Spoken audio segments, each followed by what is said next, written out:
వల్లభనేని వంశీ కేసులో పోలీసుల పిటిషన్ పై నేడు విజయవాడ కోర్టులో విచారణ జరగనుంది. ఇదే కేసులో నేడు సత్యవర్ధన్ పోలీసులు కోర్టుకు తీసుకురానున్నారు. సత్యవర్ధన్ స్టేట్మెంట్ రికార్డ్ చేసిన పోలీసులు దాన్ని కోర్టులో సబ్మిట్ చేయనున్నారు. ఇక సత్యవర్ధన్ ను బెదిరించిన కేసులో 11 మందిపై కేసు నమోదైంది. వంశీ సహా 5గురిని అరెస్ట్ చేశారు. పూర్తి సమాచారం మా ప్రతినిధి ప్రసాద్ అందిస్తారు. ప్రసాద్, విజయ చంద్రిక గన్నవరం మాజీ ఎమ్మెల్యే వైసీపీ నేత వల్లభనేని వంశీ కేసుకు సంబంధించి రాష్ట్ర వ్యాప్తంగా చర్చనీయాంశంగా మారింది. ఎందుకంటే ఆ రోజు వైసీపీ అధికారంలో ఉన్న నేపథ్యంలో గన్నవరం తెలుగుదేశం పార్టీ కార్యాలయంపై దాడి చేయడమే కాకుండా ఫర్నిచరు అలాగే కార్లు ధ్వంసం చేసిన ఘటన సంచలనం కలిగించింది. అప్పట్లో దీనికి సంబంధించి కేసులు నమోదు చేయాల్సి ఉన్నప్పుడు కూడా వైసీపీ ప్రభుత్వం అధికారంలో ఉన్న నేపథ్యంలో తెలుగుదేశం పార్టీ పట్టాభితో పాటు అడ్డుకున్న మరికొందరిపై కూడా కేసులు నమోదు చేశారు. అయితే కూటమి ప్రభుత్వం అధికారంలోకి వచ్చిన తర్వాత దీనికి సంబంధించిన విచారణ పూర్తి స్థాయిలో జరగగా మొత్తం వల్లభనేని వంశీ ఆదేశాలతో వ్యవహారం నడిచిందని కూడా నిర్ధారించారు.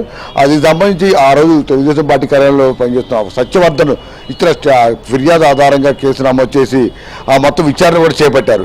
అయితే వ్యూహాత్మకంగా రాజకీయాల్లో అనేక పై ఎత్తులు వేస్తున్న విధంగా చట్టాన్ని న్యాయాన్ని కూడా అవమానపరిచే విధంగా అవహేళనపరిచే విధంగా వల్లభనేని వంశీ చేసిన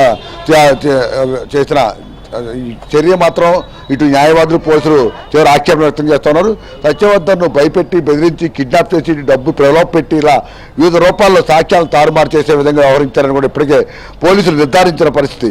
ఇప్పటికే సత్యవర్ధన్ ఏ సమయాల్లో ఎవరెవరు కలిశారు, ఎక్కడెక్కడికి తీసుకువెళ్లారు, అదేవిధంగా వల్లభనేని వంశీతో సహా చుట్టూ ఉన్న ఎంతమంది ఈ మొత్తం వ్యవహారంలో పాత్ర ఉందన్న అంశాలపై ఈ మొత్తం సాంకేతిక పరిజ్ఞానం ద్వారా మొత్తం ఆధారాలు సేకరించిన తర్వాత మొన్న వల్లభనేని వంశీని హైదరాబాద్లో అరెస్ట్ చేయడం కూడా జరిగింది. అయితే మొత్తం సత్యవర్ధన్కు సంబంధించి అలాగే కుటుంబ సభ్యులు కూడా విచారించిన తర్వాత మొత్తం సత్యవర్ధన్ బెదిరించి చంపేస్తామని భయపెట్టి ఈరోజు స్టేట్మెంట్ని మార్చారని కూడా నిర్ధారించారు.